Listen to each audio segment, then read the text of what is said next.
So guys, my name is Will Allen. I'm the owner of First Light Fishing Company. In today's video, I'll be showing you every step of the way how to set up a float fishing rig.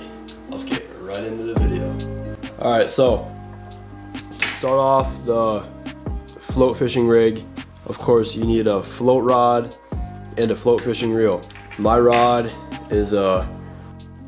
float rod is a Riversider carbon, 13-foot, medium light, 6 to 12 pound line. It's got the carbon handle. And my reel that I just picked up yesterday is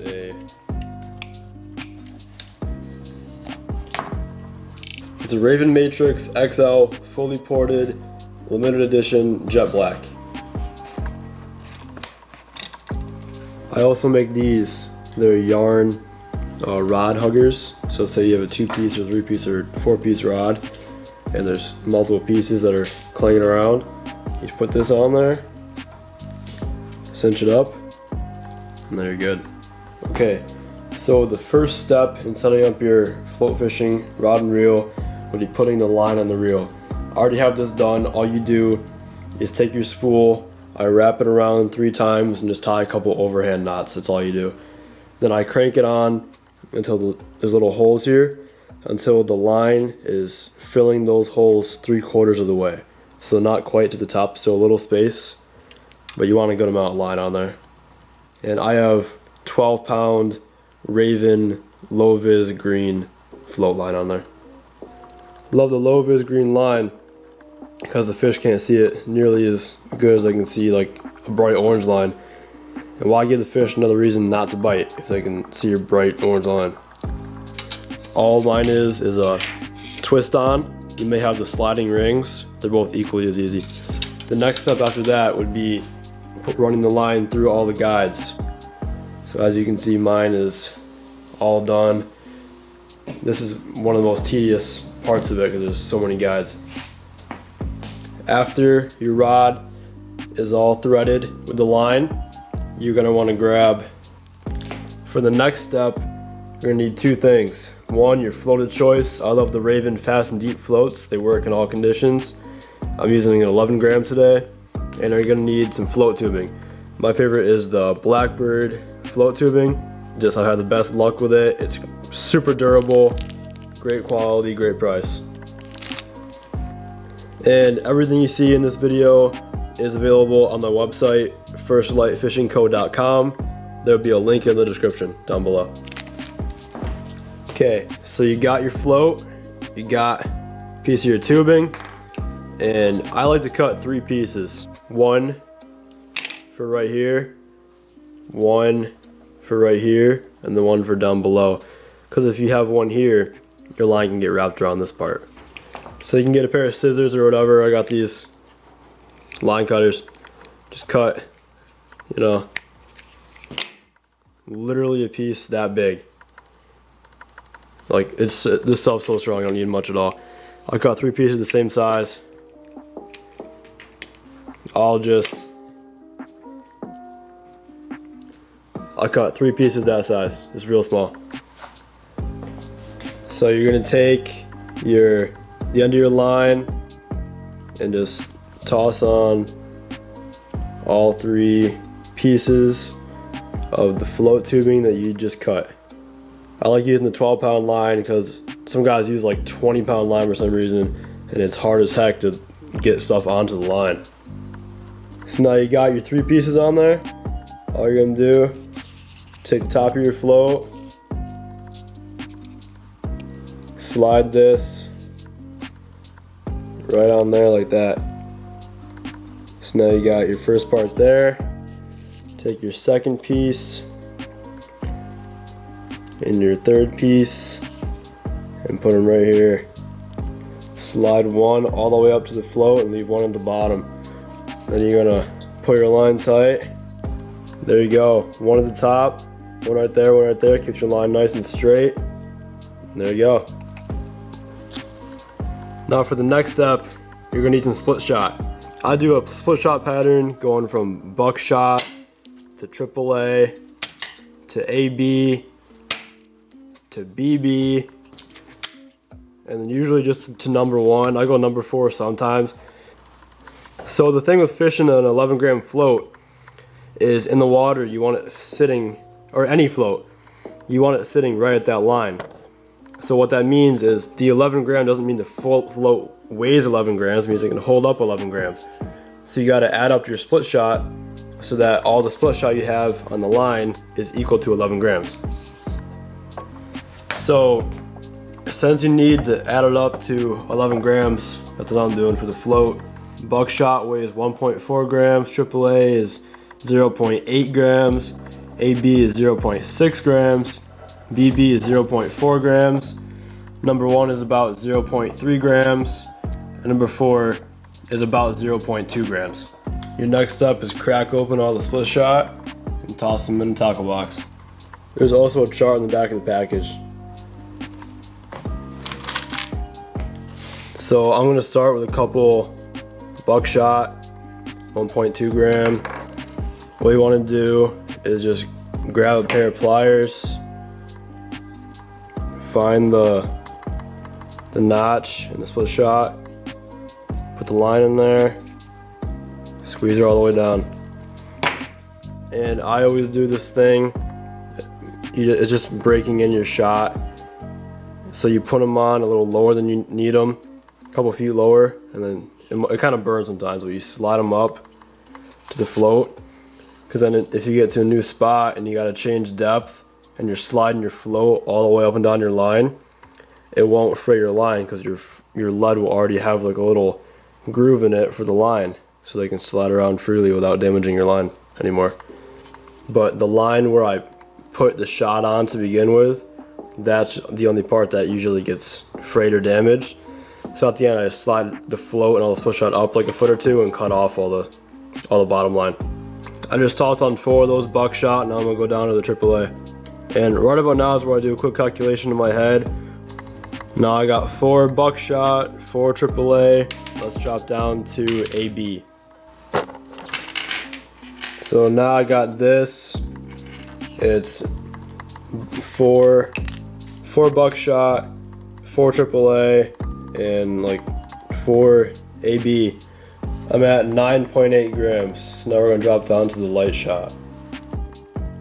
4 buckshot, down to 4 AAA, 3 or 4 AB, down to BB, to number 1, and then a couple number 4 at the very end. I like to have like heavy float, medium, and then some lighter shot at the end, so that your bait can kick out when you trot the float. But trotting the float is a whole nother video, or that's a whole nother, trotting the float is a whole nother thing. Now that all my shots on, I'm gonna slide everything up like a couple feet, just so that any damage that was done, like crimping the shot on to this line, the line will be fresh when I slide everything up. I would recommend wearing gloves for this part because my fingers get pretty burned because from all the friction. These shot get super hot sliding them all up the line. Now all my shot is split up my line. I left a little bit and cut off all the rest of that line that may have been frayed. Next step is tie on the swivel. These are the only swivels I use in my float rigs. The Raven Ultra Micro Swivel, extra small size. These are the best quality swivels I've seen. I've tried all of them. These are by far the best, never broke on me. These are also available on firstlightfishingco.com. So, crack open your swivels. A nice little bag. Take one out, dump the rest in your box. I love using these swivels because they're super strong and they're super small. And the best part about that is they don't interfere with your drift at all and the fish cannot see them. Now I'm tying on my swivel. All I did was just loop the line through the first eye. I'm doing a normal fisherman's knot, where you go like this, wrap the line around itself 6 or 7 times. 2, 3. There's 7. And now the loop Come on, focus. The loop, you can kind of see right there. The loop that is right above the swivel at the bottom of all the spiral wraps, you're gonna put the tag end right. It can be hard to see sometimes, it's so small. Put the tag end right through that bottom loop right above the swivel, like that. And now you want to wet your knot so the line doesn't get damaged and pull it tight. Now all you want to do is just pull down the knot. You can give it some assistance, pull on the tag end, all you need. Some guys say don't do it, it doesn't matter. Pull it right down.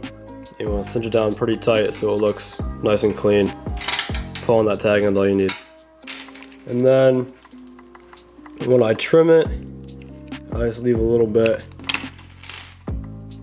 I'll just leave a little tag, not too much, just a little bit.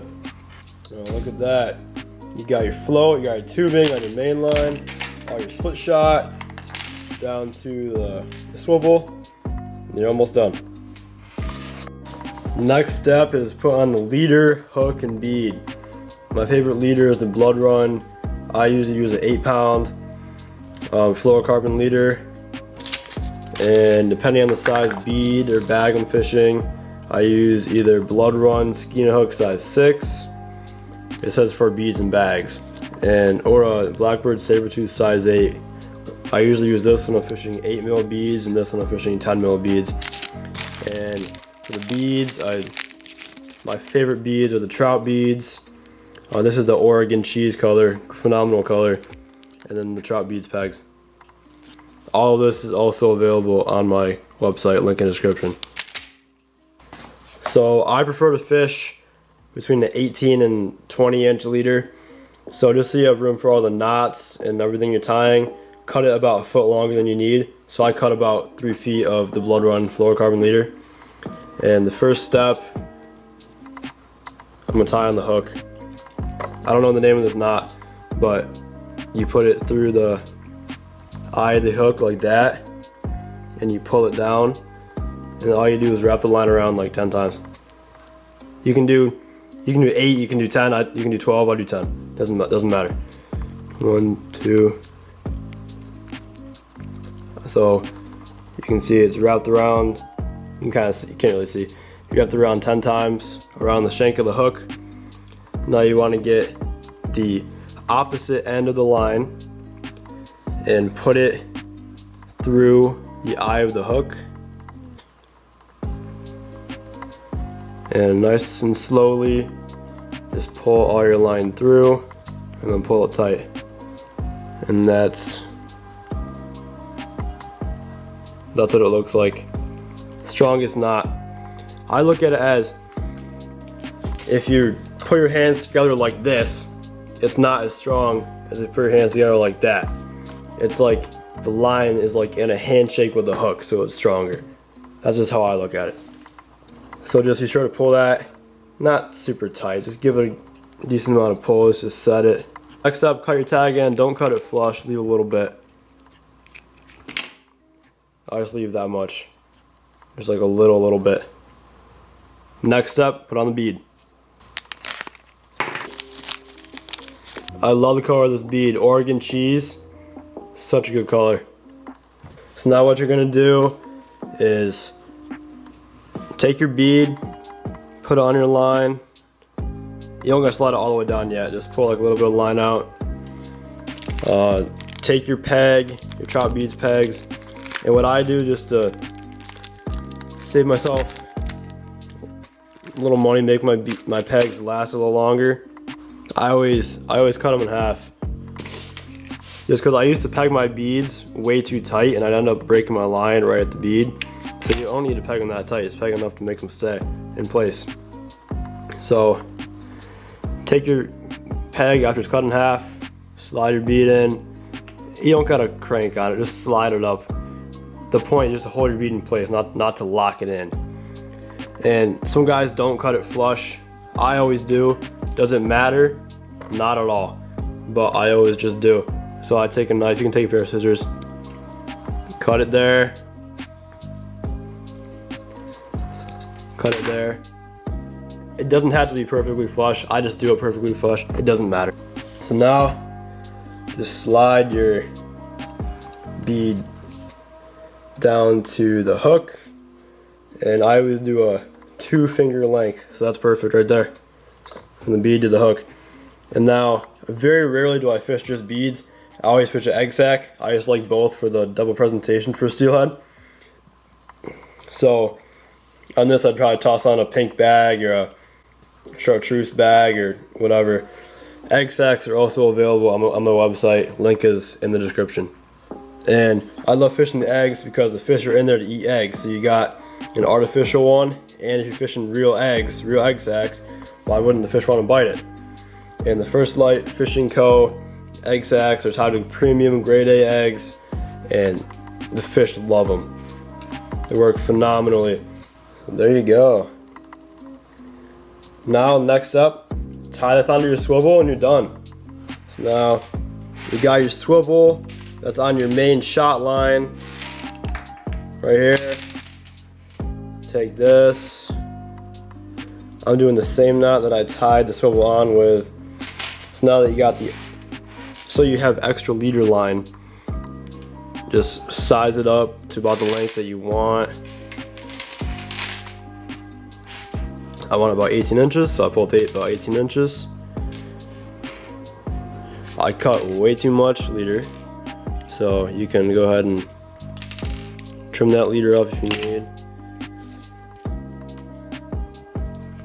Now I'm just doing a simple fisherman's knot, same thing as before. Wrap it around 7 times. Take your tag end, pop it through that first hole right there. Wet it and pull it tight. There you go. So now after you pull it tight, you've got it on the swivel.